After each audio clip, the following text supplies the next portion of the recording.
Gratcast 112 is underway. Yeah. John, you had a late arrival at the studio today. But I still made it with plenty of time, to be honest. Well, plenty of time if you don't want to do pre-show. Well, I hear you, my man. I'm working on it, one step at a time. You're here.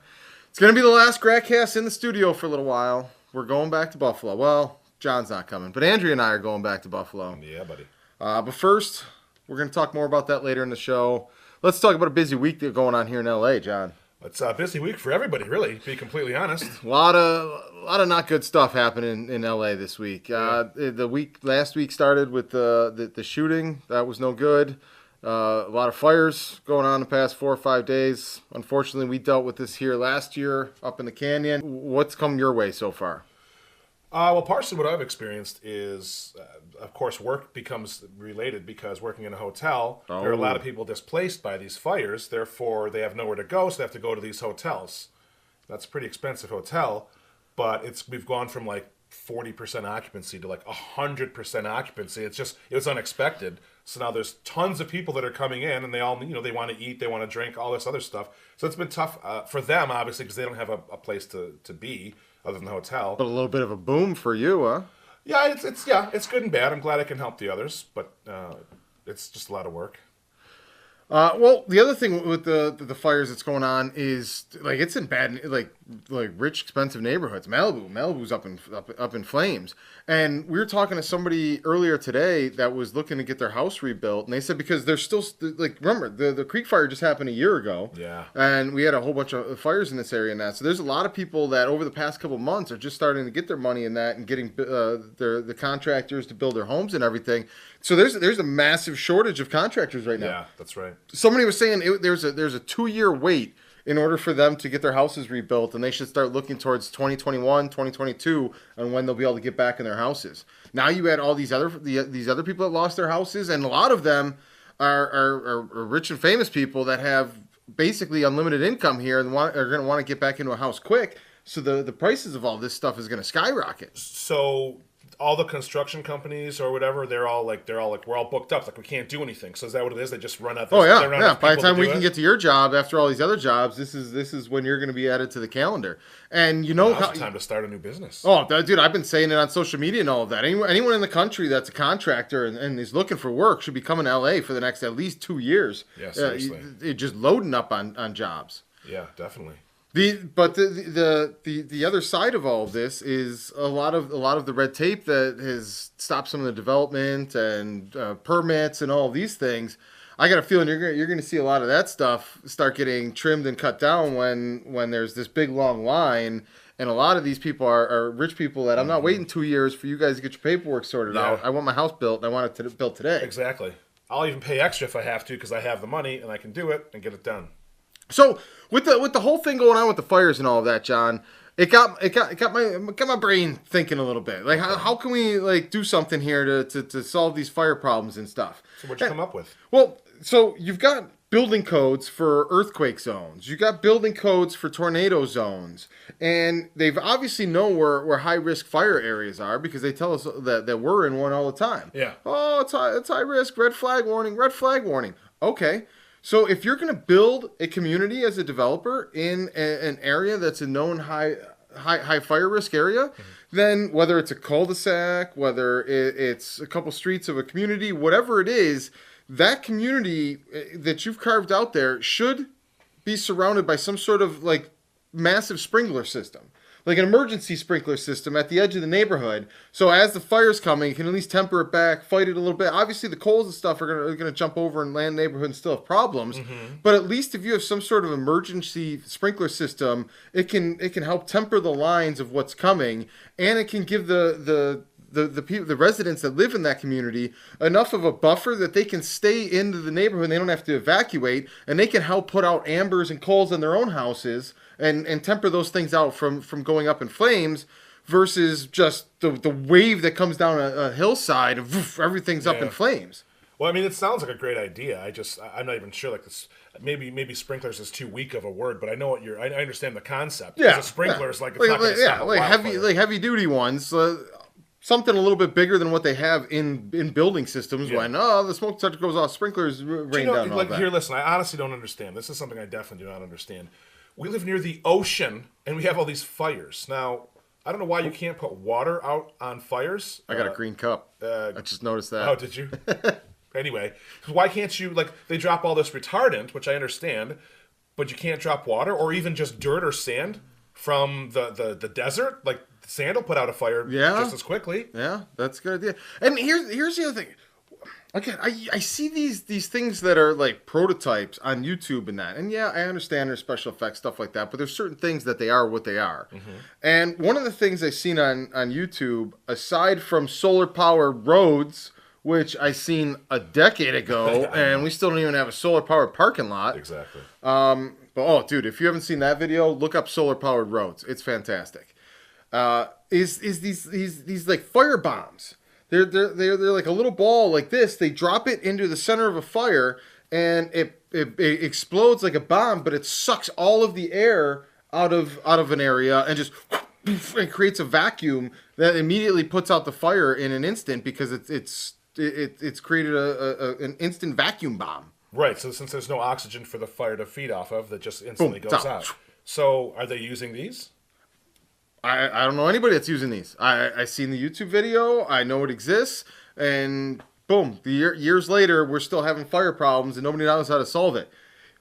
Yeah, I don't understand that. I genuinely do not Elon Musk too busy drilling holes underneath the city. He ain't got time to deal with the fires. Oh, is that what he's doing now? After he launches a car into space? Oh, he's got his boring company. I'm going to launch a car into orbit. It's super boring. Ridiculous. They just drill holes underground. Oh, is that what it is? Yeah. Is it super boring because they call boring? Yeah, John, that's the pun. I wasn't sure. There it is. You never know. You never know. Just in case none of you got that, it was a double entendre. So the other tragedy that happened was the shooting at the Borderline Country Club. I believe it was towards Ventura. Yeah. I know right where it is, but not the exact neighborhood and all of that.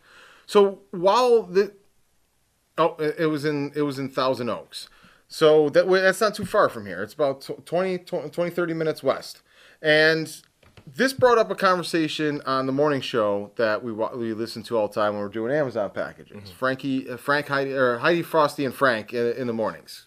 Unfortunately, bad news for Frank. He was one of the people who lost his house in the fire, burned down. He's dealing with that. Yeah. But last week when before the fires came and they were talking about the shooting and all of this type of stuff, they started getting into discussion about how these shootings keep happening too often and like the school problems and all of that. And Frosty came up with this idea. He's like, well, the classroom should have panic rooms in it. And then if there's ever an active shooter, the kids can all just go in a panic room, this, that, or the other thing. Okay. And Frank and Heidi got on him. They're like, we're trying to come up with serious ideas here. Stop coming up with stupid shit. You can't put a room inside of a room, and that's ridiculous. And the idea immediately sparked the idea on my side, which is you don't have to put a panic room inside of the classroom. You just build classrooms in a way where the classroom can be the panic room if needed. So if you're a second floor classroom and all of a sudden there's a known active shooter on the first floor, instead of piling desks and all these things in this makeshift barricade in front of the door, there should be a button right underneath the teacher's desk. And boom, the door bolts shut, it closed, it's got bulletproof glass, whatever the hell it needs to be to keep the bad man out. Okay. And obviously you're never going to save everybody in what you do. Right. But if 99% of the classrooms can lock down immediately without an active shooter in them, there's not going to be a lot of places for them to go and do anything and do as much damage as they would do if they can start breaking into classrooms and stuff. So to be sure, what you're saying is you're not saying have just one classroom be the safe room. Have each individual classroom be its own safe room or whatever. I'm saying you get the Matt Lauer button. But each individual classroom is going to be that way. That's what you're saying, right? Yeah. So Matt Lauer had a button under his desk in his office, and when he wanted to do like assault women, he just pushed the button, and the door would swing closed, and it would lock, and they'd be stuck in there. Okay. I'm saying a more productive, positive use for such a nefarious design scheme. Yeah. And so the whole room becomes a safe room, and it's just locked down to itself until the situation's resolved, and then there's a master lock doing that. It's better than arming teachers. I mean, I hear you. I don't know the proper solution. It sounds like a solution, a very expensive solution, as in all schools would have to read. But I mean, how much is too much for the safety of the children, right? Like, let's be I mean, yeah, it's a problem that we shouldn't have to solve. Yeah. But out of all the overextending or overreaching answers that we could be leaping to for such a problem, I think this is one of the simplest. I think it's one of the easiest. I think you can even retrofit existing schools and just swap them out with a door like this. I'm sure Matt Lauer's office originally had a normal door before it had the secret switch trap door. Oh, so you're only saying just over the door, maybe the windows too? Yeah. Well, so normally when a shooter comes, the shooter's inside the school and they're going around terrorizing the school. So if you can just make that door, so I've heard countless stories where a live shooter, now they're doing drills where the kids get under the desk. They practice barricading the doors and all of this type of stuff. Well, instead of doing all of that, you could just hit a button and a steel door shuts and boom, the classroom's on lockdown. Yeah. And obviously there's going to be the excuse, well, what if the teacher wants to lock everybody up in the classroom? Well, if the teacher wants to do the students harm, the teacher is always going to have the students in a vulnerable position to do them harm. But if a teacher inappropriately locks down the door, well, then obviously there's overrides in the principal's office or whatever, and that teacher's dealt with and fired the same as they would if they slapped a student. I mean, you can't have a perfect solution to a horrible situation here, but I think this is a step in the right direction, John. I mean, you certainly make it sound easy. I don't know if it's quite as easy, but if it is, I mean, why not do it? It's a steel door with a release latch. It's 2020 here, man. It's 2019. Like the technology exists to do a whole lot more things than have a door that closes and locks it on its own. My freaking car does that. Hey, but we still don't have the solar technology. Didn't we just go over this? Telling you, John. Solar-powered roads. At the time, they claimed it was cheaper than asphalt. Yeah. They said that it can generate even more power by little pop-up buttons that when the wheels go over, it's popping these buttons up and down. Wasn't up and it down. Also there was like a digital they could change the displays. You could make a parking lot. You could make it a racetrack. You could make it with the roads. If there's construction going on, you can realign the lanes. So the example they used is a parking lot could during the day. It can have all the parking lot lines and all of that, and then with the press of the button at night, it can be reconfigured to display a basketball court, and with all the basketball lines and whatever you need there. But like, so why don't we have it? I have no idea, John. Now, when this was brought out, they're like, oh, it's cheaper per mile than it is to have the asphalt and everything laid. And no, I didn't expect the public and government to adopt this stuff right away. You know how slow they are on this stuff, John. Yeah. But I expected by now to see a couple like forward-thinking business parking lots and private driveways and stuff like that used and done with this. I haven't seen nothing. I haven't heard anything. You know what else they keep talking about, John? What's they that? keep talking about how, they're painting the roads of L.A. white. They're cooling off the city temperature by painting the roads of L.A. white. I'm a driver, John, on the side for extra money. We deliver for Amazon. We're all over the city, Okay. I haven't seen a single white road yet. You can go from Pasadena to Long Beach and back again and east and west. I've seen no freaking white roads, but I've seen several articles. We're painting all the roads. It'll lower the temperature of LA a few Did they degrees. say they're doing it in like 2020? No. They are actively painting the roads of LA because a white road versus a dark black road will retain less heat. It'll track less heat. Reflect the light. Yeah. So these are some of the forward-thinking things we're doing to help change or help deal and combat climate change. But we don't want to do solar-powered roads, but we'll tell everybody we're painting the roads white. But there's no white roads here. First time I see one, I'm taking a picture of it, John. Seriously, you have to. But there's none. Post it right away. So, before we go any farther, my week also consisted of my birthday. Oh. It was just yesterday. And it was actually splendiferous. It was really pretty good. What does a 43-year-old splendific birthday look like, John? Did I get the number right? It's not important, the number. So, my birthday was great because I didn't actually have to work, amazingly, especially with all the influx of people. Oh. So you had off all day yesterday? All day yesterday. You mean you had a football Sunday off and you didn't let us know? Yeah, but when I woke up, I was up way too late the night before. I was up till like 7 a.m. Could have watched the Bills kick the shit out of the Jets. Well, I watched the Lions essentially lose the first 3 quarters to the Bears, and I stopped watching that. And then the phone took over. I talked to a lot of family, a lot of friends. Those birthday calls. Did a lot of catching up. That took up like hours of my day, but it was fun to catch up. Did everybody give you the twofer? Hey, heard it's your birthday. Did you safe from the fires? Yeah, I did actually. A lot of them. A lot of people were worried. I told them I'm actually not in any harm's way at this point. I'm in Hollywood. I'm not up. Well, you're not in any harm's way either. There was a couple that flared up over the weekend, but they stomped them out quick. Really? Yeah, they didn't let them take off this time. This area is ridiculous when it goes. Oh, I bet. My birthday's also 11/11, which is Veterans Day, and I just want to say thank you to all the veterans who've served. We're going to be talking about the veterans a little bit later on, John. Well, from my birthday perspective, boys, thank you very much for all of your help. I appreciate that. Andrew and I did some good deeds for the veterans this weekend. Nice. I can appreciate that. Not for your birthday. That's not important. But for the veterans. We looked out for them. My birthday's not nearly as important as them helping out, so there it is. So, John. Yeah, buddy. I'm going back to Buffalo again. It's coming up. So you said again, and this time for like 2 weeks, yeah? Oh, not 2 weeks, 8 days, which will feel like 2 weeks, sure. I'm going to be an uncle, John. That's the big reason we're going back. Hey. There's a lot of follow-ups, some cool stuff we laid a couple weeks ago. Congratulations. An uncle, this is amazing. I'm going to be the cool uncle, though, John. Let's hope. My brother Bill, he's got the, elite upper class, rich uncle on lockdown. So I'm going to be the cool black sheep uncle. You come out to L.A., you crash on the couch. We help corrupt you a little bit. We're gonna be the fun uncle. Okay, is that what that means? Yes, that's what I got on lockdown. Uncle. That's gonna be a few years though. Well, yeah, it'll probably be a few years. So we're gonna go back and put some FaceTime in, so this kid knows who we are by the time it gets to fun uncle time. There you go. And I was kind of a jackass growing up, John. Yeah, come on. A little bit.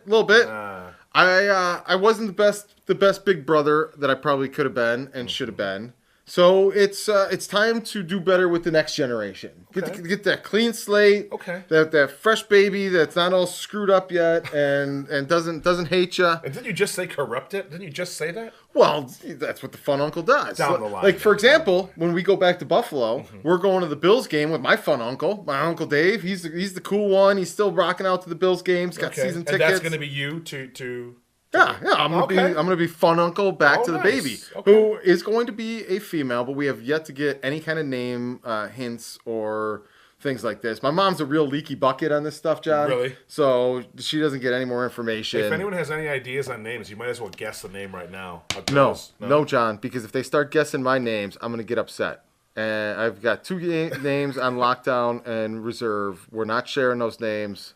And hopefully in the next year or so, I'll be using at least one of those names. Don't leave any. It's not 7. We're still looking for. We're down to 2 projects. We got a 4-pack that we're putting together, John, for the We Funder campaign. We're down to 2 projects that we're still looking for. If you've got something that can be done under $250,000 and potentially done in Buffalo, we want to know about it. We want you to send us information, the email address that was just on screen. So, back to Buffalo. Yes. The studio plan continues to move forward, continues to evolve. We had an awesome call today, John. So there's these companies that apparently work with a lot of the local businesses and stuff, and you can get you can have them represent you. And when new businesses come to the city or come to the area, they act as kind of a liaison. Like, hey, if you let us help welcome you and serve as a liaison coming into the city, here's all these different businesses that we're already in contact with and connection with, and they'll want to do business with you as soon as you get here and all of that. Okay. Yeah, so we had a real good call with them today. We laid out the whole business plan, explained to them what we're looking to do, how we want the audience to be the ones that own the company and decide what gets made. And we need a base of operations for all this stuff, man. We can't have a bunch of money to make movies and have a bunch of artists to support and get off the ground here and not have a base of operations to make all this cool stuff, John. Yeah, I hear you. We've got to be moving. Keep moving forward. Get that base of operations going. Let's get rolling here. Yeah, so the studio plan's in full swing. We've got a esports arena element to it that I think is really cool. So I'm looking forward to that as well. Part of the studio will be available for esports events, tournaments, people that want to come in with their teams and practice and get some game time in. There's one thing I never thought to do is practice. Well, that's why you suck. That's it right there, John. Every time I tell you... This is from the guy who hides in bushes. That's why I hide in the bushes, because you're part of my 2-man team, and you suck. You're never around to practice. You're never around to get the chemistry down. You bail on me halfway through the tournament when we're winning by default. How about this? You're, let's start with this. We're gonna get. I can barely count on you for the Gratcast, let alone for shooting. Oh, excellent. Here we are. So let's play the game here. So we're playing the game. I say, hey, Kris, where do you want to go? He says, I just jumped. How does that help me? And he's like, I'm going there, that place with the red thing. Because picking an area to land is a fluid situation. You pick a general vicinity, and as you're hitting the ground, you read the situation on how many people are going to be landing near you. If it's too many people, then you got to continue past that. Which is A-okay, except you say, hey, I'm calling an audible. Instead, you land there, I land, and you say, dude, you're not even close to me. I'm like, you said jump here. You're 2 cities away. It was a hot zone. It was a hot zone. I had to adjust on the fly. Don't tell me I'm not a good teammate when you don't even call the audible. You just take the audible. Show up to practice, John. That's all I got to say. I'll stop hiding in the bushes when you start showing up to practice. You want me to jump into the military version, the Call of Duty version? I can't. Yeah, we got to stay in cartoon land there's until no you're ready building. to practice. There's no building in that, so you don't have to worry about that. Yeah, you don't have to hide in bushes. You can hide in bushes in any game. The real Marines and the people that know what the hell they're doing. Don't hide in bushes. Yeah, they're all playing Call of Duty now. So I can't, until you're ready to practice, I can't move beyond the cartoons and get into the real stuff with you. You're such a child. I'm ready to practice anytime. All right. Well, let's get it going, John. Yeah. I want to start whooping on some kids and win. I do not want to whoop on kids. Oh, John, they're the best ones. That's the whole point of online gaming. In other words, you just get taunted by them and they tell you how old you are. You definitely hear some crazy stuff from these kids playing these games, man. Oh, well, we're gonna have to figure out a way to work in the sound feeds from the gamers when we start broadcasting these tournaments. That's one of the other things we got the studio built for here, is to start doing some tournament broadcasts and play-by-play. I wouldn't mind actually just even seeing for the practice. I mean, we haven't even seen anything, right? We haven't really. We tried to do some test setups the other day on just the ins and the outs of the video feeds, just to see how it would work and everything. And it all kept coming back to the same variable. I like turtles. Well, it wasn't about turtles. The variable was, John, it's time for a new Mac. Okay. We've had to take great causes to move Andrea out of the studio room to work into from the living room because the Mac is just too damn loud. She's still with us though. She's actually got a mic this week. She can chime in here. I'm surprised she didn't chime in and let us know what's going on with some of these video gaffes that we have going on. I know, right? Andrea, you out there? Video gaffes were not my fault. Oh, they weren't. I am totally trying to switch from one screen to the other, and apparently audio is not connected on. There's no screens to switch to. Yeah, we can hear you. Oh, yeah, we can hear you. Can you hear this? I had to get your page ready for the Buffalo. See, you want to hear how loud the computer is? Yeah, that's exactly why you're two rooms away now. Horrible. So, John. Yeah. Do you have any more big questions, crazy stuff to ask me about the trip back to Buffalo, what we got going on there? Well, I am kind of curious. I mean, hit me with your curiosity. Are you gonna go see another Bills game? We were going to bail and dump our tickets to the Jags game coming up. You got to watch the Jags blow you out. But the rumor is, Josh Allen will be back in the starting lineup come next week. But there is the potential the Bills are going to do the dumbest Bills thing they can possibly do. And start Peterman? No, they finally moved on from the Peterman thing. But now Buffalo. See, the problem with Buffalo, and I love Buffalo, but Buffalo doesn't really give a shit of what's happening beyond the circle of Buffalo. So most Buffalo people don't care what's going on with the other 31 teams in the league other than when they're playing Buffalo. So you have guys like Derek Anderson and Matt Barkley that you can get off the trash heap, and they come to Buffalo, and if they do anything good, Buffalo won't give a damn about what they did beforehand. They'll suddenly, well, he must be great here, and he's going to be good, and he's going to be amazing, and then yada, yada, yada. So Matt Barkley is already the second coming. They're already satirically talking about his Hall of Fame speech, and it all turned around for me when I went to Buffalo and played my first game there, and they're rewriting this dude's whole career after one game. After one game against the Jets that are absolutely atrocious and about to fire their coach if they haven't done so by the time anyone listens to this. It's unbelievable. We're right back here with the Kyle Orton crap, the Ryan Fitzpatrick crap, There was one more journeyman bum in there somewhere that I can't remember, where these coaches start, let's just get a couple extra wins now so I look better, knowing full well that it's going to set the franchise back 10 years. I don't care if Matt Barkley is a slightly better option now, and Matt Barkley can win us 3 more games, and Josh Allen might only win us 1 more game. I'd rather Josh Allen flop and fail miserably so I know and have a top pick that I can try again with, than have Matt Barkley win a couple games, screw up my draft picks a little bit, and now I think maybe he can be something, and I set my franchise back a few years because I'm trying the Matt Barkley experiment. Like, Matt Barkley is who Matt Barkley is, and within 2 or 3 games, he's going to revert back to Matt Barkley, just like Ryan Fitzpatrick always does. You need a guy to start your 3 games. We're playing a 3-game season, John. Give me Ryan Fitzpatrick. But, like, game 4 and beyond, I need a real quarterback. And this is what the mistake they're going to make with Matt Barkley. And if they do so, I'm going to take the $6 that tickets are going for right now, and I'm going to sell out of the Jacksonville game. Because I know Super Bills fan that drinks the Kool-Aid and doesn't think rationally about anything, now that they won against the Jets, is going to think that we're back. This talk's already started too. Well, if we win out, we can get to 9-7, and 9-7 was good enough for the playoffs last year. And again, nobody can stop and realize that one playoff game that we lost 10-3, that was the most boring game ever, set this franchise back another 3 years. We don't win one more game and we miss the playoffs at 8-8.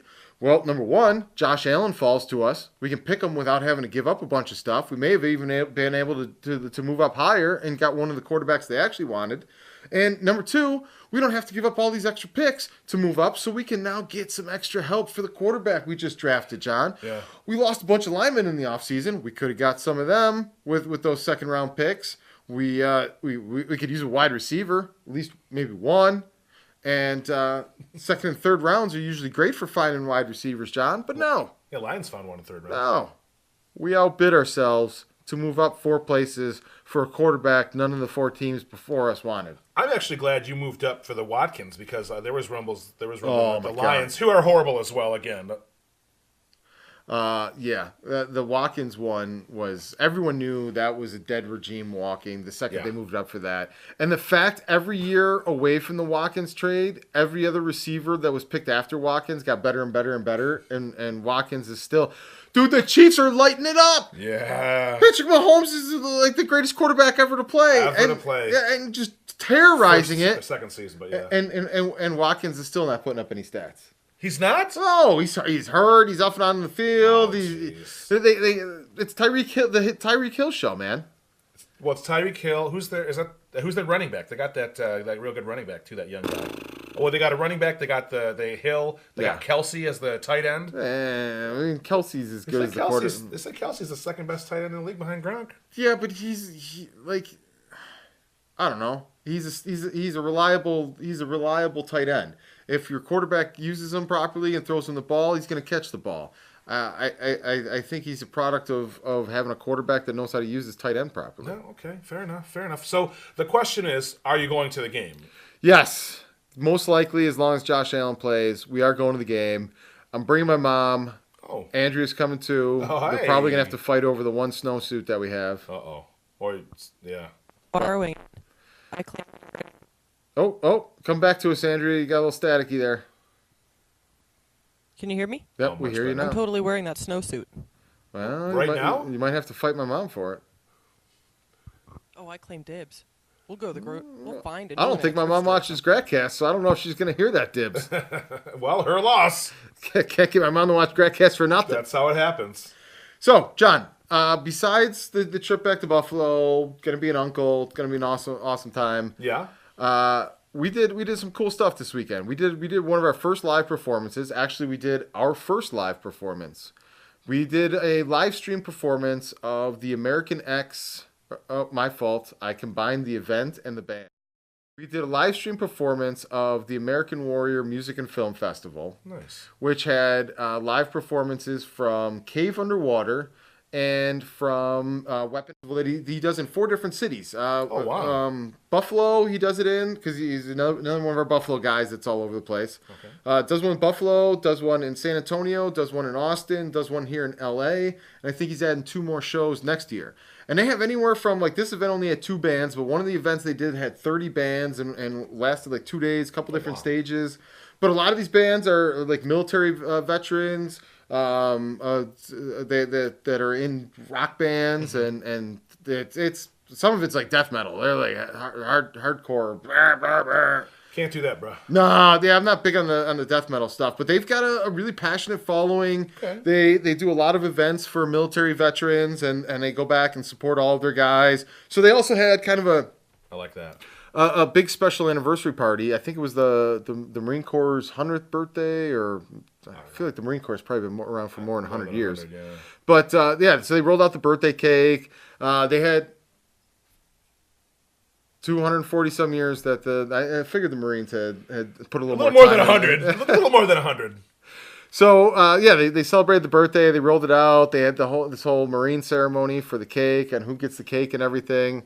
And then maybe Andrea can help me out with the guy's name because she interviewed him. But one of the actors and former military veterans that was in Full Metal Jacket was there and was a guest speaker for the event. Andrea, do you have his name? Tim Colseri? Tim Colseri, John. He was the door gunner in Full Metal Jacket. Apparently, he had some famous line that everybody repeats and gets excited about. It's not tough. It's only a couple of words. But he told Andrea, and we've got this interview, and at some point the interview will either be up on our YouTube page or on the American Warriors YouTube page. But he told a fascinating interview about how he had this role for over 8 months of time, and not the door gunner role. He had the iconic drill sergeant role that Lee Emery ended up having, and he had this role for 8 months. He had the role for 8 months. 8 months working back and forth with Stanley Kubrick, doing rehearsals, doing all of this type of stuff. And apparently, during this 8-month time period, the military liaison and advisor on the set was Lee Emery, and Lee felt confident that he could do a much better job of the drill sergeant role and started filming himself doing drill sergeant rants and sending it to Stanley Kubrick and little by little wooing him over to take the guy's role right from underneath him. Jeez. Well, we all know how it turned out. I mean, he was pretty much the best for the role, best job for the role. Yeah. I mean, can't blame Stanley for that one. And Lee clearly knew that this was the role that was written for me. Yeah. So I felt bad for the guy, but like he's turned it into kind of a one-man act, and it does a little stand-up comedy, and it's giving him a good life story that he kind of tells and gets a kick out of sharing and all of that. But it was fascinating to hear him talk about this we think we did about a half-hour interview with him. Oh, wow. and explain this whole story and his path and just even aside from that role in that movie, a lot of the different things he's done. Like he finally got to be a drill sergeant in Weeds, and he was talking about that a little bit. Oh. And besides the interview we did with him, Andrea interviewed a bunch of different filmmakers that were there with their projects, and they were all military vets. That one of them wrote and starred in kind of his own kind of James Bond movie that he's trying to get developed into a whole series. Another guy did a documentary about his dad and his platoon from Vietnam and coming back and all the things that his dad went through. That sounds pretty interesting too. I mean, that's something I wouldn't mind. I'd like to check out. Oh yeah. It was a lot of good stuff and very well done. So Dan did a fantastic job with it. We were proud to donate our time and come in there and do the live stream performance. Now the live stream is up on the American Warriors Festival Facebook page. I believe it's also up on the Gratwick Productions Facebook page. But it's a little skippy. It's a little sketchy. The event venue that we did this at, they had, I think it was like 1 megabyte per second. What? Yeah. Oh, the internet was terrible. Halfway through, I'm like, dude, can we get off the guest network and use like you guys' real internet? Dude, so he's going, yeah, I'll give you the fastest one we got. Gives me that password. Goes from 1.1 to 1.3, and he's like, hey, working better for you? I'm like, yeah, great now. So yeah. So I hit him with a bra too. Yeah. So the stream itself isn't the best quality because of the internet on that, but we did record the whole HD feed of it. We've got all the footage from all the different cameras that we had going with it, and we're going to edit that together for Dan. We're going to provide him the footage so he can upload the performances, use the interviews to help grow the festival out, and take that back up. So as soon as we know the link where the full HD version of the stream is, we'll share that, let everybody know. Yeah, definitely, because I actually look forward to it. I actually want to check that out. I want to see that. It was a good time. It was a lot of it was a great opportunity to test all the equipment, get us out in the field there, see how it all plays together and works out. Oh, that's why you said it was the first, because it was actually the second, was it not? Didn't we have the live, the official? Well, unofficial? we had the. But we didn't have the Sling Studio, right? We had the Sling Studio when we did the 100th episode of Gratcast, but that was real stationary. That was just straight on shooting us there, talking, kind of basically what we've got going on here now. But it wasn't out in the field where we had one person roaming with the camera. Oh, I see. We had the wireless mic, so Andrea was doing some hosting. She didn't like it, but she did an excellent job. I bet she did an excellent job. She did. It's natural for her. You did an excellent job. It was a lot more than I thought I was going to do. Oh, that's no surprise. She got hung out to dry. That's no so surprise. we're planning this whole timeline, and this event went from 4 o'clock till 1 in the morning. And a good chunk of the early hours was the screenings and the movies and all of that. And so I didn't want to go live beforehand and then have to kill 4 hours of time while everybody's watching movies and stuff, and we've got nothing to put on air. Yeah. So we waited until after the movies went live, and so Dan's like, okay, so we're going to go live with the guest speakers, or we're going to have the guest speakers start talking to everybody after dinner around 9 o'clock. Okay. So I'm like, all right, well, we'll come in live at 8:30, show some of the interview footage that we took earlier in the day, get people set up, tell them what's going on with the event, and get it all ready for these guest speakers.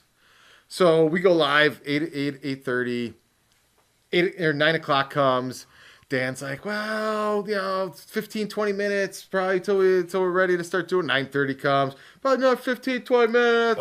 So Andrew's got to go around trying to talk to random strangers. Hey, how's it going? Meanwhile, the feet's struggling and fighting because they got to walk around. They're at the outer limits of the range and all this other stuff that we're learning for the first time on how far it can all go. Right. And ultimately, I think she ended up having to go until about 10 o'clock when they finally did the guest speaker. Gosh. Yeah, an hour and a half of live airtime she had to kill, expecting only to be on air for a half hour with some commercials and interviews to throw to. But because the interview with Tom ran so long overboard, we weren't able to edit down the interviews in time to get them ready and packaged to put in there to kill some time, which the longer period we had would have been great to start tossing in some of the interviews and all of that. Right. But we didn't have the time we thought we were going to have to edit and turn those around. So Andrew was out there dead. We had a couple commercials made up, but how did you manage? After looking at the commercials, the green screen wasn't aligned properly, so we couldn't even throw it to the commercials. Oh my goodness! Oh, that's horrible. So it's a straight legit hour and a half. Oh, nah. How do you get that much content live? Just trying to figure it out. Well, her and our boy Mike Leahy that we met that night. He's actually a buddy of Dan's, former veteran. Okay. Works as a grip and a crew member in the industry. Photographer, media relations, kind of does a little bit of everything. But he came down from like the Antelope Valley and helped out, brought an extra camera. He had a lot of extra equipment that did, and he was our mobile cameraman. So he walked around with the mobile camera and told Andrea where to go, who to talk to, and facilitate all of that.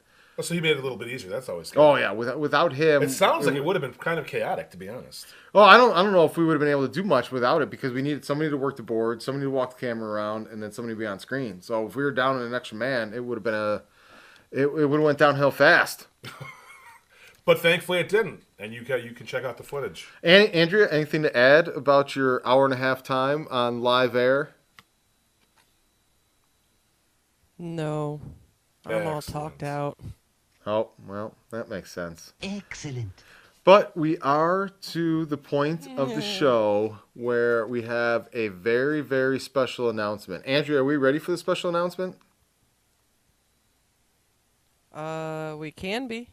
All right. Give me just one more second so I can make sure we're ready. All right. Smoke weed every day. Hey, that's why she's all excited for the outside room now. Doesn't have to be in here clouding up the cameras. That's right. That's right.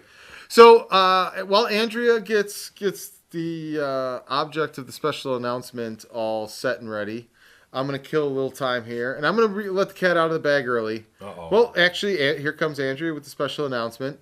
John ruined his own surprise earlier by telling y'all that it is his birthday. Oh, but we had a little birthday cake here for him. Oh, here it comes into the picture. Pecan fudge ring. Oh. And we're going to sing a little quick happy birthday to John. Oh, that's the special announcement? You're the special announcement, buddy. Oh, cut it out, buddy. Happy birthday to you. I feel like I'm the only one singing. Happy birthday to me. Happy birthday, dear John. Happy birthday to you. Now your old ass needs to start showing up to Gratcast on time. My old ass. See, you couldn't have just said my ass. You gotta say my old ass. You ain't much younger there, you old man. So we're gonna be eating that a little bit here pretty soon, John. Yeah, I'm starving. We're gonna be wrapping this Gratcast up on time today to get some of that. I'm so freaking hungry. All right, as soon as Andrea gets back and into her battle position, we are going to have our favorite part of every episode of Gratcast. And what is that? Discord questions! Wow, you guys are on top of that. Yeah. I haven't gotten back. She's back and stationed. Oh. Andrea, what is our first question while I sip from my green glass? I will sip too. Your first question from Discord comes from Samantha. Our favorite question submitted. Since I lost track of the days Can you hear me? Yeah. Yeah. Oh, yeah. We're just commenting on how Sam is our favorite question provider. Yes. Thank you, Sam. Gotcha. Sam. Rock on, Sam. What is your favorite movie of the year so far? Favorite movie of the year so far? John, I have to throw myself on the sword here. Uh-oh. The way that I consume content these days, I really have no idea what year a movie came out. I can tell you the general, whether it's recent, been out for a while, type of thing like that. Okay. But I can't even think of a new movie that came out in 2018 that I've watched in 2018. Yeah, you can. Why? Is there one we've watched together? No, but I know you've watched. You've watched the Marvel movies. There's like 3 or 4 of those have come out. You had the Avengers, Infinity War. Wasn't that 2017? Panther. No, I'm pretty sure those came out this year. Oh, Star Wars is definitely not on the list. No, Star Wars is not on the list. Star Wars is 2017. The Han Solo movie that killed all the spin-off movies. No, it's okay. You did see that. Yeah, I watched it on the plane, and I wanted the plane to go down. It was so bad. Oh, my God. Yeah, I was told it was horrible. Oh, it is so bad, John. Because they're just selling out. They don't care about Lucas's vision, because now it's just money. It's a money maker. It's a cash cow. There's nothing that tied the heart of that story to the Star Wars universe at all. No shock. I won't be surprised if once they change the Han Solo character altogether, and he won't even be associated with the original movies and stuff. It'll be a different actor. It'll be like James Bond changing. Man, you could have called that Blade Runner 3, and it would have been just as relevant as it was to Star Wars. Yeah. Seriously. But the one cool thing is, and I don't know if this would save it or not, but somebody on YouTube went and CGI'd the entire movie and replaced it with a young Han Solo. Like a real Harrison Ford, like a young Harrison Ford. Okay. So you know how like they did the Admiral guy for Rogue One? I can't remember his name, but I remember. Yeah. Then they CGI and they did a young Princess Leia at the very end of it and all of that. This person used that technology and went through and completely erased that Emmerich guy out of completely erased that Emmerich guy out of Han Solo and put a young Harrison Ford's head into the whole thing. And I got to be honest, John, I don't even have a problem with this Emmerich guy. I've never seen him before this whole movie. I think he was thrown under the bus and set up to fail with this whole thing. It would have took a very, very special individual, almost like what Donald Glover pulled off for what's his name's role. to get you to forget about Harrison Ford, or at least not be angry and like, this guy isn't Harrison Ford. Oh, Predator. You're saying Schwarzenegger? Is that what you're saying? When No, he did Predator 2? no. Donald Glover did what's his name's role in the Solo movie? Calrissian? Yeah. I didn't even know. I didn't see the movie. I didn't know he was in that. Oh, okay. But he did. But that was the big thing that came out of it, was that there should be a Lando movie because Donald was so good as Lando Calrissian. And granted, they'll probably do that. Much smaller. Oh, dude, all the spin-offs they've all been put on hold because of how bad the Solo movie bombed. Oh, really? Oh, yeah. They killed the Boba Fett movie. All of that stuff. That's because it was probably like a cousin. Oh, I got a script. Okay, sure. And it was just, if you need a super actor and a super director to make a script good, come on. Come on. I've said it a million times. If you're going backwards with the characters everybody's in love with, you're asking for trouble. Yeah. Like Rogue One, it's a setting and a story that everybody was familiar with, but there was no characters anybody was connected to or attached to. So you could cast with an open slate there, and everybody bought into it and attached to it and loved it. But when you start trying to do origin stories on characters everybody knows and loves with actors everybody's already attached to, you're just asking for trouble, and that's exactly what they got from it, John. Yeah, no, I completely agree with that. I didn't see it for that reason. I heard it was just kind of a hokey mess. However, we are way off on Sam's actual question. I was just about to get right back to it. Black Panther was honestly my favorite movie this year. 2017. I'm pretty sure it was 2018. But anyway, if it was this year, it was this year. Black Panther was the most recent movie I've seen, so most definitely it was my favorite movie of this year or last year. I'm going to use the internet here, John. Well, it's okay. You do what you do. Wakanda Forever. I was a big fan. It didn't really touch on a lot of other heroes. It was really more kind of focused there. I like the idea. I've read the comics. I know it. Hey, we can touch on this. Stan Lee died. Yes, we can. Didn't even mention that. We can touch on the South Park episode where they bagged on Black Panther being absolutely terrible because it was a ripoff of The Lion King. But you can't say Black Panther was bad. In other words, like all sorts of things are inferred from it. I did see part of that. It can't just be creatively a bad script. He thought Token was mad at him. Yeah. Because he said the Black Panther movie sucked. Yeah, and then he realized Token knew it too. So here's some of the biggest movies of 2018. Ant-Man and the Wasp. Haven't seen it yet. Paul Rudd as Ant-Man, I feel like I want to see it because of Avengers and the one before it when they had the big battle and all of that. Paul Rudd's pretty good. Yeah, I like him, but I just haven't made an effort to see it yet. Fair enough. Did see Black Panther, wasn't the biggest fan of it. 2018. Avengers Infinity War. Didn't see it. I want to see it? I want to see it, but I haven't seen it yet. It was all right. I wouldn't say best movie of 2018, twists, though, but I haven't seen anything else. So just going through the list here. Honestly, Solo: A Star Wars Story is really the first. Black Panther. I saw Game Night. I like Black Panther. I saw Game Night on a plane. That's where I've been getting a lot of my work done on these planes. And I'm catching up on movies, John. Is on the planes. Luckily, no snakes on a plane, though, huh? You know what I'm saying? So I guess if I had to pick one, Sam, I saw A Quiet Place. Needed a quiet place to go and lay down after that one. Saw Ready Player One. You know what? I'll go with Ready Player One as the limited selection of 2018 movies. It was okay. I expected it to be terrible, and it wasn't that bad. Oh, well, there you go. If you have horrible expectations. There's my winner, Sam. Ready Player One, because it wasn't as terrible as I expected it to be. There you go.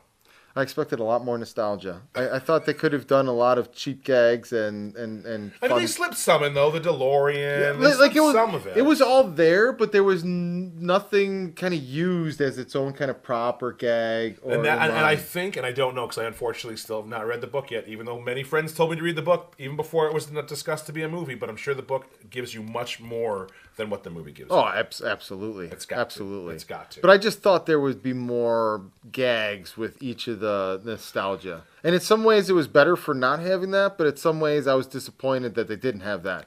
Like I think that the shitty Adam Sandler movie, Pixels or whatever one it was, that was all about the cartoon characters and all of that. Which I, of course, didn't see. I didn't see it either, but like the big bag on it was just a 2 hour beatdown with the nostalgia stick. Oh, do you remember this? Boom. Oh, you gotta love that. You love this. Boom. How about this? Oh, and that's all they were counting on was to trigger your nostalgia on it. Oh. Whereas Ready Player One, that's exactly what I was expecting, and I got none of that. Right. I would have liked maybe a little small dose. Yeah. All right, Sam. Thanks for the question as always. Again, thank you. Andrea, what do we got next? Next question is, dead or alive, who is the one artist/band you would like to see live in concert? This is coming from Emily. You can go first on this one, John. Oh, it's actually pretty easy for me. There's a lot. There's many, so there's not just one, and this isn't the number one. It's just one, and it popped into my head immediately. Freddie Mercury and Queen. And they were an amazing band. They put together some of the most incredible music. Freddie Mercury wrote so many amazing songs, and now you have 7 producers, 8 directors, 7 managers making like one pop song. It's ridiculous. Queen, I'd love to see Queen back in the day when they were spot on. I definitely want to see the movie, though. I think the movie's going to be great. That's actually, I've heard unbelievable. It's one of my bullet blitzes, but I didn't want to, but whatever. Well, we'll hit it again. So, for me, it has to be Metallica. Oh, really? Yeah, I've been wanting to see Metallica since I was a kid. I saw Metallica. I missed the Summer Shit tour that came to Rich Stadium with Guns N' Roses and Jay-Z and Metallica. I know, that's what I was thinking. You know, I'm not a big fan of rap concerts. They're boring. I saw Eminem live. It was not fun. Here's why I like Eminem. Biggie. I did see Eminem and Limp Bizkit and Bone Thugs and Harmony in concert and all of that. But here's why I don't like rap concerts. Because they never finish a freaking song, John. They do half the song, then they skip into another one of their songs, then they go back on another song, they come back around, do another back part of that song. I didn't come here for freaking montage, man. Play the hits. Play the hits, play them all the way through. That's how it was with me when I went to a Prince concert. He did the same thing. It was just a melody. I'm like, I don't want a mashup of your songs. Play your songs. And the other problem with going to a rap concert, John, as a white dude, you got that awkward moment of like, I want to sing along with the song with everybody else too, but I don't want to have to mumble through the parts of the song that like I'm not PC correct enough to say of the song. Oh yeah. You know what I'm saying? So I don't want to be the you have to censor yourself because you can't. Like this poor chick at one of these rap concerts. I saw this online probably a couple months ago now or whatever. I don't even remember who the rapper was, but the rapper brings this white girl up on stage and gives her the mic and drops one of the beats in his songs and tell her, hey, can you sing the song? And she starts freaking rapping the whole song, raps the lyrics, raps the correct lyrics. Okay. And one of the words in the correct lyrics of the song he set the white girl up to sing on stage and she said it? Had the N-word in it. And she said and he took the mic back from her, got all mad at her, the whole crowd started booing her. What? And, yeah. And she's been publicly shamed on social media and all that. Yeah. I'm like, talk about setting somebody up to fail. Yeah, hey, I've got words in my song that you can't say because of who you are. But here's the mic and tell me and show me how much of a fan you are. Exactly. Yeah, that was just I couldn't believe somebody got set up like that. That's horrible. But yeah, Metallica would be the one, and Jay-Z mainly because I don't trust him enough to play every song or play the whole songs I want to hear. Yeah, I just thought hearing the rap was just kind of it didn't have the band effect. It was just it just didn't really do it. And I love Eminem. It just didn't really do it for me. I think for the energy and the atmosphere, rap concerts are way better, but. Like the rock concerts is only so much you just slam into each other. Yeah, but you're enjoying the music. It's not just you don't have to like be in a mosh, but you can actually enjoy the music. Then a classic rock concert would be the way to go on that. Well, sure, I wouldn't do a heavy metal. I told you I can't do that speed metal shit. Oh, like I don't consider Metallica heavy metal. Like they have. They were though in the beginning. Kind of, but they've always had. You could always understand their lyrics. You could always sing along with their lyrics. You could always understand their chorus. Yeah, but back in the day, that was heavy metal. And then it became like... that was hair and that's bands. like that. They were they were right evolved into hair bands. They were probably at the farthest extreme of hair bands and the lightest extreme of metal bands. Because... They were pretty heavy metal back in the day. When I think of the metal bands, it's a... But that's like that super hardcore that developed. It was an underground when Metallica came out, and then it became bigger after Metallica came out. I need lyrics. I need story. Yeah. Like the Injustice for All album. Yeah. Oh, every song is a 10-minute story. Give me that. Huge fan. What do we got next, Andrew? Yeah, what's up? Okay, next question. Do you believe in the Final Destination theme of "You Can't Escape Death"? This is a very good question, and we actually knew the writer of Final Destination for a little bit of a while, and he might still be one of our Facebook friends, but I don't believe he uses Facebook anymore. But I believe that there can be a scenario where if it's your time, you're going down one way or the other. I don't know about necessarily a group of people in a given order, but I do think like you may have dodged your bullet here, but you're going down there. Like there's stories I've heard recently coming out about a couple different people that were in the Vegas shooting and survived the Vegas shooting, and then died in a car accident shortly afterwards. Or I think somebody was in the Vegas shooting that was then in the Thousand Oaks shooting. Oh wow, really? Yeah, and I think they actually might have survived both of them, but like, what point are you like, what the hell, man? The odds of being in one mass shooting is and one wasn't even close to the other. Two? It wasn't like you were there. Two completely different states. It wasn't like you were in the same city and you were like, oh, dude, well, this is crazy. It's like, yeah, 2 different states, man. Yeah. That's wild. I don't know. I can totally. I'm kind of leaning towards the idea of reincarnation as the most likely. Yeah, that's what I was going to say. I was going to answer your question with the question: is death really the end? Yeah, should you avoid it? I'm starting to come to the thinking that reincarnation, for at least the people that didn't get it the first time through, is the most likely scenario. So I could totally see fate tracking you down one way or the other. Because I don't view death as like in the Bill and Ted's, which I think is great. Those are great movies, by the way. Don't get me wrong. But I don't see death as like a character or a person. Death is just death was a great character in Bill and Ted's Bogus Journey. It would be for sure. But more of like when you die. Best out of 7. I'm more. Damn right. Oh, dude, when they play for the video games, my favorite part in any movie. I'm just a little more spiritual. It was a great movie. I honestly can't deny you that. But I'm a little more spiritual, so I believe like when you die, you can either move on, you can reincarnate, you can do what you want. But that's more me, and that's a discussion for another time. So I don't think you can avoid death in that sense, because I think everybody's time, when it's time, it's time. And when you're past, this world doesn't matter anymore. Or you come back to it. I guess we'll start finding out when people start uploading their consciousness and stuff like that. There was that Netflix series they had. It was like the humans that I know you and Andrea must have watched it. The Body Bag or Soul Bag or whatever. You're talking about Altered Carbon. Altered Carbon.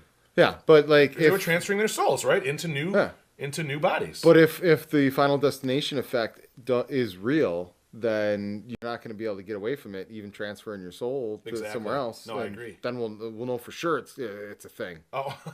So Emily, all we have to do is wait until we start transferring souls, which ironically is the subject matter of Aqua Autumn Vita, one of the creative projects that we just brought on board. And I'm hoping December 3rd we'll have Malik as our first guest when we're back in studios.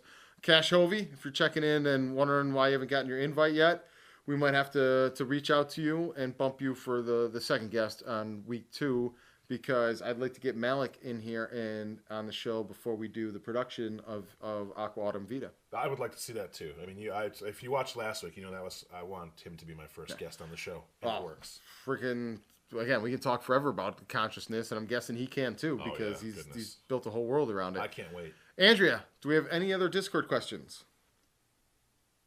We have one final question from Misery and Mayhem. The French... Uh-oh. You're breaking up. Oh, you broke up on us there, dear. We lost you. Okay. We only had you for half a second when you said okay. Man.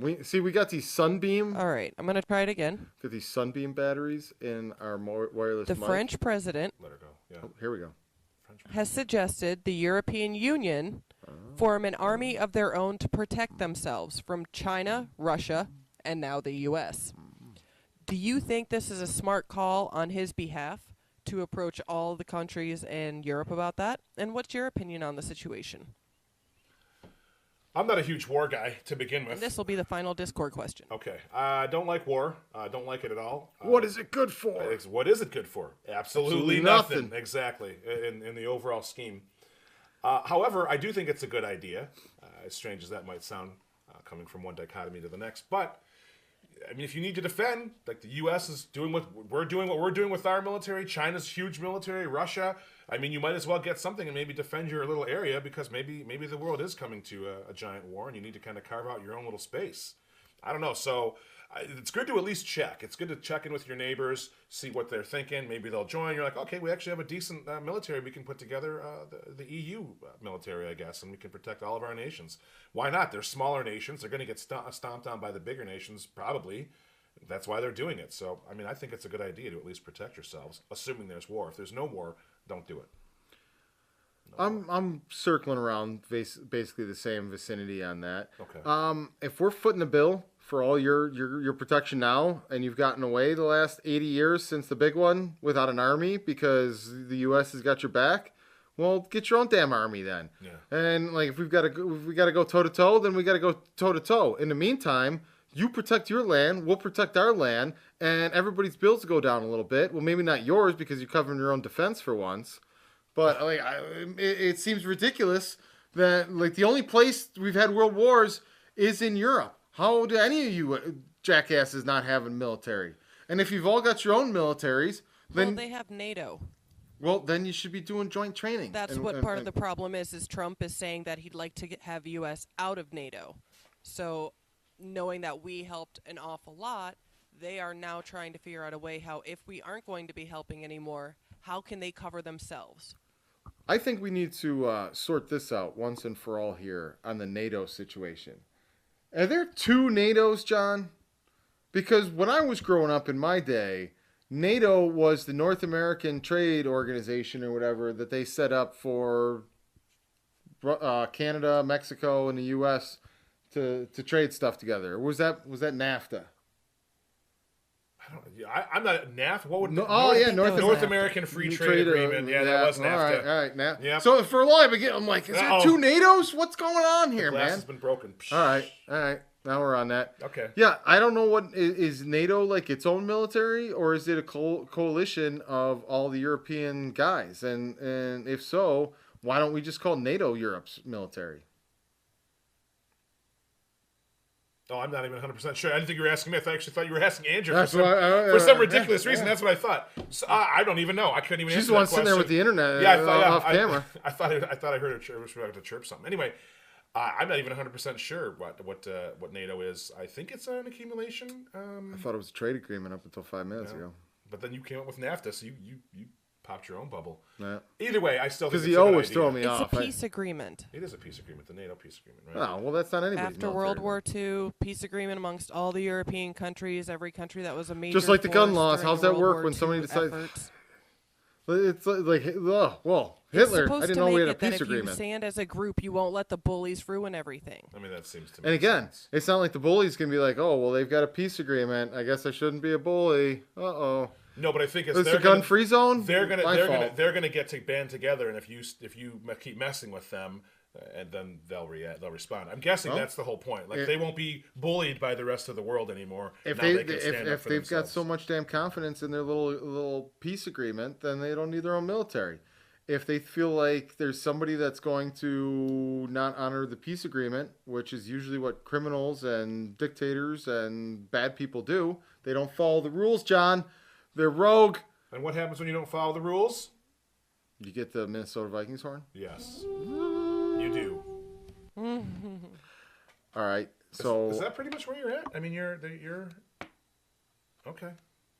I also thought you'd have a slightly different viewpoint, but it's okay.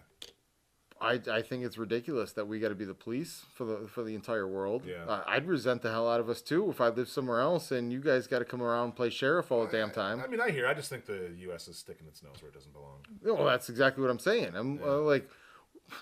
I'm at a certain point when you've got a military base on like more than half of the countries on the planet. It certainly feels like it, doesn't it?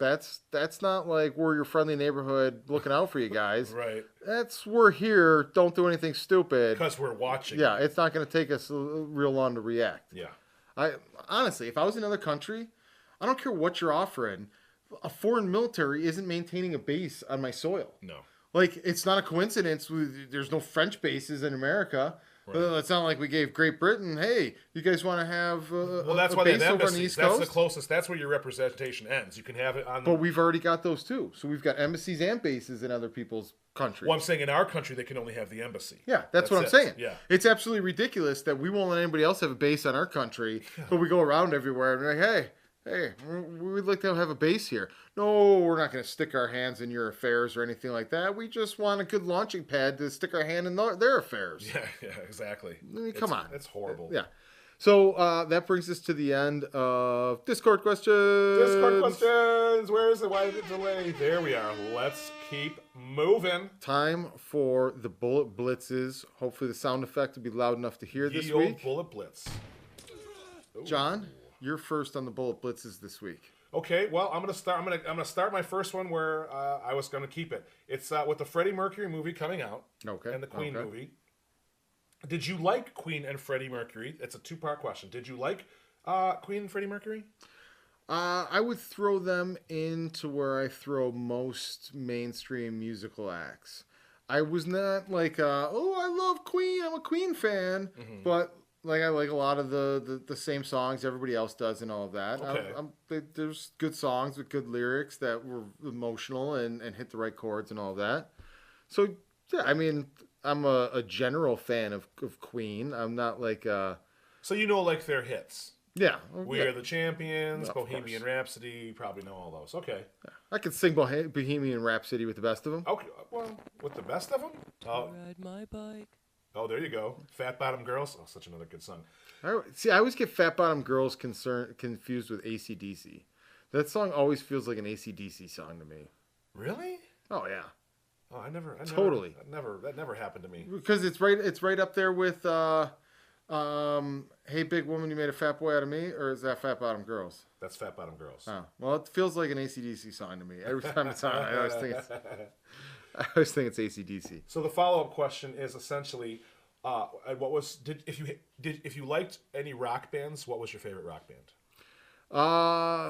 If I had to pick a band where I for a solid period of time liked and bought their albums when they came out and liked most of the songs on the album, then it would probably have to be Metallica. Okay, Metallica again. Yeah, they're really the only band whose albums I ever owned. Oh wow, okay. Yeah, I was a huge Queen, huge Freddie Mercury fan. Just very influential, obviously in sports. There's just a lot of their music. They cover. Plus, he was super talented. I said earlier, an amazing writer, a great performer. I mean, he could do it all. Oh yeah, I'm totally interested in seeing the movie and seeing how it all goes down. Yeah, how it supposedly all goes down. So, and as far as favorite rock band, that's tough for me because I mean, that was my genre. You know, more than rap, more than soul, anything like that, or blues. I mean, Van Halen, probably the original Van. That's so tough. But I'll say Van Halen for the moment. The original with David Lee Roth. It was so good. But then Sammy replaced him, and they had, if not the same, if not even more success. It was crazy. I mean, even if you didn't like them, you knew they were huge, right? Van Halen. Oh yeah. Just gigantic, man. That was a big. But like I said, I was always a song guy. I was never a band guy. Like, oh, just because that band made it, I gotta like it. And it just seemed like the band whose I liked almost every song they made, up until that stupid freaking King Nothing and all of that stuff. Yeah, but I'm still like pretty much everything after the Black Album fell off a cliff. But oh well, if you actually, I'm one of those Metallica fans. Queensryche, if you can even know who that was, they actually had this album Operation Mindcrime. It was about how the government like mind control. It was really interesting, and it was a great album. I mean, you should check it out. But some people don't like the singer, much like Rush. It's kind of a higher pitched guy, but it's a great. If you like the song and you like the story, it's good, and it's the whole album. So the whole album tells a story. So I love that when bands do that. Like I said, my favorite band, probably what my favorite rock band. What am I talking about? Rush, my favorite rock band. It's actually hands down. Back in the day, they had massive albums. The whole every song. One song was like 10 minutes, 12 minutes, and it was like a whole album that told a whole. It was just amazing. It was incredible. They don't do that anymore. They don't have those epic albums. Oh no, absolutely not. I always had a soft spot for Megadeth too. Countdown to Extinction, so good. I hear you, but then so good. Was that where they were like? They had one of the songs where it was like, "Hello, me." Oh, that's me. Yeah. I couldn't do that. I had friends they loved that whole album's great. All right. Are we moving on? Yep. Moving on. My bullet blitz. Let's go. So, John, if you had to go back to Detroit, and let's say, I don't know, you go back to take care of family, something like that, what career path would you engage in if you were to go back to Detroit? Would you stay in the same type of work that you're doing now, or is there something that you would dive into if you had to go back and be there either bi-coastally or, well, I guess Detroit isn't bi-coastal, but if you lived part of the time there, part of the time here, went back all together, what is it you would be doing in Detroit? Well, I mean, it would be different if, well, I don't even know, because I don't know that it would be different if I lived there, if I was just moving back and forth between LA and Detroit. That's a good question, because I've always said I'll never go back to Michigan. If I do, what's there for me, like as far as job-wise? Because to me, there's nothing there, like nothing. I don't have the education to start to be like, oh, I have this, I have a master's in this, and blah, blah, blah. Okay. Well, so I can't do anything like that. Let me rephrase the question then. If you had to go back to Detroit and you had the ability to bring something back to Detroit that it was missing or didn't have when you were there, and is one of the reasons that you don't live there anymore, what opportunity or business or industry would you bring back to Detroit? Again, you're hitting me with such a big question. I wish you'd have told me beforehand. I just came up with it. I would, excellent. Perfect. So, I mean, I'll just go with, not that Detroit's lacking in this area, because I think any city that has been or is currently downtrodden probably has a lot of it. But I would just try to really help bring the comedy scene, the humor scene back up. Because especially in cities like that, and probably Buffalo there's too. Plenty of comedy on the streets of Detroit. Yeah, but I'm saying, like, bring it in so the everyone from Detroit you can bring the level up, as opposed to, it's like there's all these homeless people, there's joblessness, there's this, there's that. I mean, Buffalo probably the same thing in smaller cities that they're not thriving in any way. I mean, you need something big. That's why in sports cities, when your sports team wins, it's big and it revitalizes the entire city. So if I could, not that again it's lacking in comedy, that would probably be the area that I would like to go. Entertainment, I guess, but that's such a vague thing. So I would say comedy. I could totally see you as an urban farmer. What the fuck is an urban farmer? I don't know, but Detroit has... I don't know. That was like all their abandoned properties and buildings in downtown space that's nothing. One of the big plans, and what I thought was the plan with the most traction to move forward, was to create a lot of urban farming in the Detroit city limits areas, which I'm guessing is probably my vertical farms. Those are Jacques Fresco's vertical farms. Well, somebody's got to build them. That's what he basically has been telling everybody. Well, build the damn vertical farms. That's true. I just told someone that the other day. Build the vertical farms. Why do they got to go left and right? They can go up and down. Yeah, no pesticides. You keep them all in there. And hydroponics, they spiral up. There's no pesticides. Exactly. No bugs, nothing. You can take care way of everything. Less amounts of water. It doesn't destroy the soil. Yeah. It is asinine that there are the vertical farms aren't everywhere. Yeah. But if you were looking for a city to take over and implement the Venus Project in, I mean, why not Detroit? Right? Yeah, it's already bombed out. It's already cleared out. You've already got it. Yeah, it's ready to be revitalized. Yeah, I mean, mark it down, John. I'm coming for Detroit, and that's where I'm going to build the Venus Project. Okay, but what would you do if you had to go back to Buffalo and do that? Are you going to pick the Venus Project? Well, no, that's the end game. Buffalo's already in a revitalization, and they're already up and coming. So they're too far down the path to recovery to be at rock bottom and desperate for the Venus Project, kind of like Detroit is. So bringing back to Buffalo would have to be what we're working on doing. That's probably kind of what inspired the question was the whole studio plan to come back to Buffalo with. Nothing like walking yourself into your own. Well, actually, I didn't honestly expect to answer my own question, so I just figured applying it to you. What would your thing be? Okay. Well, that was a good one. So I'm going to make you a vertical farmer someday. On to the vertical farmer. On to the next one. You're going to be my vertical farmer. I'm not going to be a freaking set you up with a bunch of... So, anyway, I was checking out some images of these interesting car designs, and some are, you got the doors that they gull wing up and then they slide forward. There's different things. Got the car with the some butterfly wheels, doors. some from front and rear wheels rotate. Some cars... Why do I want my front and rear wheel rotating? Because then if your rear wheels rotate, then you can just pull into a parallel parking spot like this as opposed to backing into it. Cars do it. They've got it. So my question is to you, What is your favorite futuristic car design? It doesn't even have to be built, but give it a description if you've seen a design you like. Does it have to be from a car that doesn't exist, or could it be from a No. Just as long as it's a futuristic car design, even if it's of a modern car, futuristically designed, or a car that's not quite. My favorite design, and I don't mean like of a car ever, was the Lamborghini Countach. Okay. I love the Lamborghini Countach. Okay. Then there was the Lamborghini Diablo, which I could take or leave. Okay. But the one that was the most futuristic was a Lamborghini Avalon, something with an A. Okay. But the entire cockpit of the Lamborghini was designed and styled after the cockpit of like an F-15 fighter jet. Yeah. Oh, yeah, give me that. Oh, I bet. But the Teslas are sweet though. Yeah, so then you like the Tesla's not a futuristic car design, but it's pretty futuristic as it gets right now. But it's currently out, so a futuristic car design is one that's not actually made. But that's okay. So we're talking about movie cars? No, because those are no, just the designs. It's okay. Don't worry.